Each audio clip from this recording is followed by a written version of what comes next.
Hello, friend. I want to tell you about the Peugeot 508 car. Hybrid variety.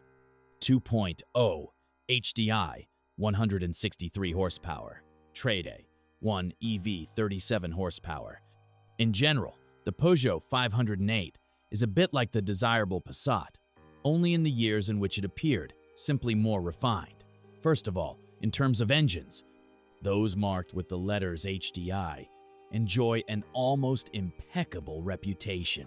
They are considered better than the 2.0 TDI, although it must be remembered that the service costs will not be as low as in the German equivalent.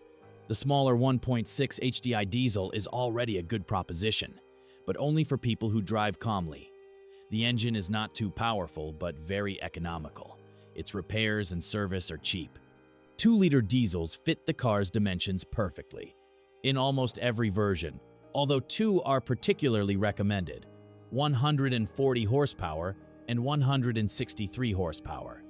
They were produced until 2015. Later, they were replaced by versions with 150 and 180 horsepower marked Blue HDI, which meet the Euro 6 emissions standard and are equipped with an SCR system.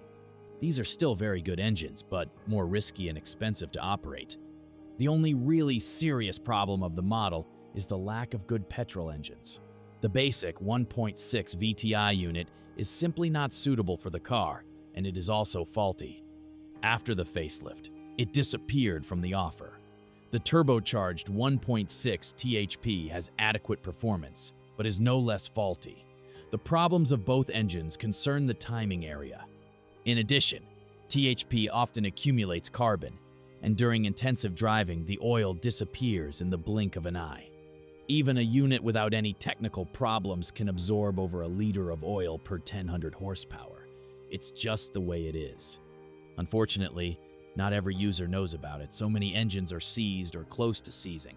Interestingly, the THP unit is a good proposition, especially the 165 horsepower version, but only for people who are technically aware and have access to good service.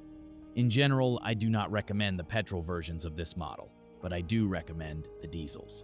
Even the rare 2.2 HDI engine, which with 204 horsepower and 450 nanometers of torque, gives great performance. Unfortunately, it is only combined with a 6-speed automatic, the repairs of which are relatively expensive. The exception among diesels is a hybrid with the designation Hybrid 4 for the sedan and RXH for the station wagon. The station wagon is styled as a crossover.